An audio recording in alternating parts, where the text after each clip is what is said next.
Good day. This is Andrea Mitchell reports in Geneva, Switzerland, as Secretary of State Tony Blinken heads here in just a few hours after announcing that the U.S. is sanctioning 4 people, including 2 current members of Ukraine's parliament, the U.S. says are working for Russian intelligence to destabilize Ukraine's government. This ahead of Tony Blinken's high-stakes meeting with Russia's foreign minister here tomorrow. But the focus now is on a troubling performance by President Biden on Russia and other subjects at Wednesday's White House press conference on the eve of today's first anniversary of his taking office. From his delivery to his demeanor and some stunning statements, the president now drawing criticism at home and abroad for comments on election security and the future of his domestic agenda, and worrying our closest allies overseas. Their chief concern, President Biden's comments on the prospects for a Russian invasion into Ukraine and what the West might be willing to allow Putin to get away with. Russia will be held accountable if it invades, and it depends on what it does. It's one thing if it's a minor incursion and then we end up having a fight about what to do and not do, et cetera. I'm not so sure he is certain what he's going to do. My guess is he will move in. He has to do something. As this administration, have you determined whether President Putin plans to invade or move into Ukraine, as you said? Look, the only thing I'm confident of is that decision is totally, solely, completely a Putin decision. Tell me when I'm on camera. The president moments ago on damage control, clearly trying to clean that up at a White House photo op. I've been absolutely clear with President Putin. He has no misunderstanding. If any assembled Russian units move across the Ukrainian border, that is an invasion. But it will be met with severe and coordinated economic response that I've discussed in detail with our allies, as well as laid out very clearly for President Putin. We'll also bring you more on the breaking news in Washington as the January 6th committee is about to get their hands on 700 pages of Trump White House records, thanks to the Supreme Court rejecting the former president's final appeal. And our NBC News poll showing the plunge in support for President Biden across the board after 1 year in office.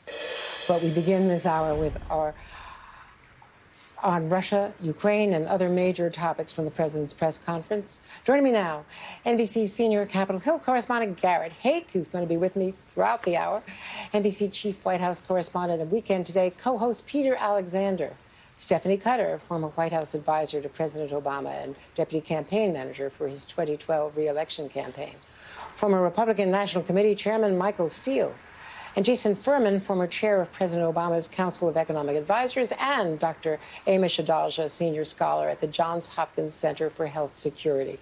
Peter Alexander, big day and big night at the White House last night. Those comments from President Biden came just a few hours after this tweet from Ukraine's President Zelensky, writing, "We want to remind the great powers that there are no minor incursions and no small nations, just as there are no minor casualties and little grief from the loss of loved ones. And I say this as the president of a great power.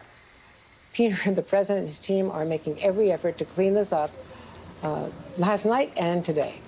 Yeah, Andrea, that's exactly right. Even before that nearly 2-hour news conference had wrapped up, we were already hearing from a national security spokesperson trying to help clarify the president's comments, where he appeared to suggest that the severity of the punishment would depend on just how big the invasion by Russia into Ukraine was. He said that there might be a different circumstance if it was a minor incursion, as he described it. You just read the words of Vladimir Zelensky, the president of Ukraine, saying that there are no such things as a minor incursion here. Only a short time after that news conference wrapped up, the press secretary Jen Psaki quickly tried to clarify. She said that the president has been clear with the Russian president that if any Russian military forces move across the Ukrainian border, that would be viewed as a renewed invasion, and that the response would be united, severe, and swift from the U.S.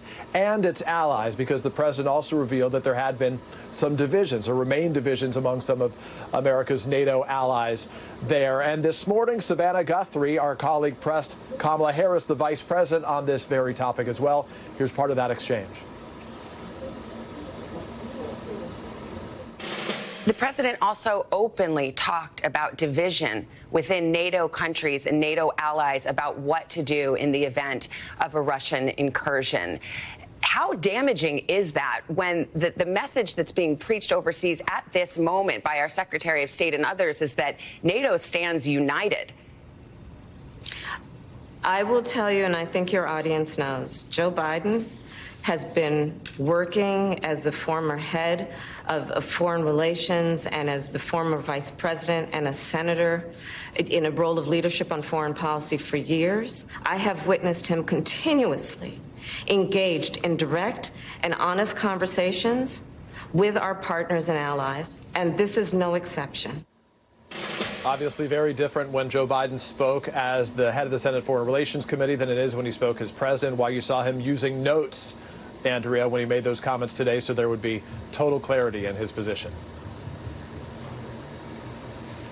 You know, that's why it was so surprising, Peter, and to all of you, because he campaigned on, you know, experience and competence, and it was just so surprising on foreign policy, of all things, to see so many missteps last night. Garrett, my anchor buddy today, let's turn to the other big topics during that press conference, starting with some surprising comments from the president about election security, hours before the Democrats' voting rights bill failed to pass the Senate. If this isn't passed, do you still believe the upcoming election will be fairly conducted and its results will be legitimate? Well, it all depends on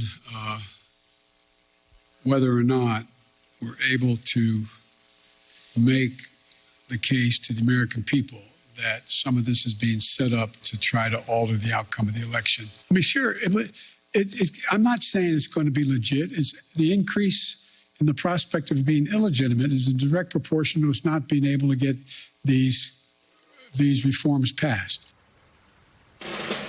Garrett, how are lawmakers from both parties responding to those comments?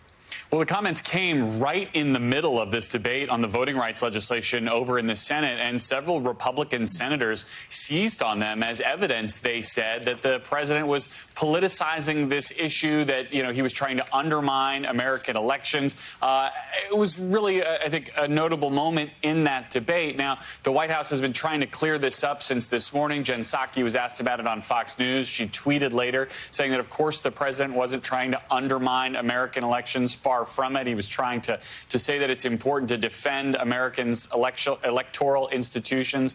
And I think we'll see more of this in the debate that is probably still to come on this issue, because in that same news conference, you did hear the president say that he does think something will get done on the Electoral Count Act, trying to stiffen up the rules around how electoral votes are counted and perhaps even how votes are counted at the state level. But, you know, more grist for the mill over changes in voting rights laws that, you know, Democrats say they're not letting this issue go just after that defeat last night. Indeed. And Michael Steele, Democrats have now spent a year slamming former President Trump for his repeated false claims about the 2020 election results. And now Trump is sending out statements trying to use President Biden's comments to support his case. Doesn't this really muddy the waters? Well, that's the goal. The goal is to muddy the waters, and the White House knows that the president's comments on voting, as opposed to coming out and declaratively stating, no, that the process is secure. We've seen that, and it will be secure going into this November. Sort of creates this ambiguity that just a little slither, as you know, Andrea, is enough for Trump to go in and act like the sky and the sun are falling. And so now they're going to have to play cleanup. Politically, it's damaging. I think by and large people know where Republicans stand on the voting process and the electoral college results as from their behavior in 2020 and up to now. But that opening by the president gives them something to crow about, and they will crow as long as they can until something else comes along that's better to crow about.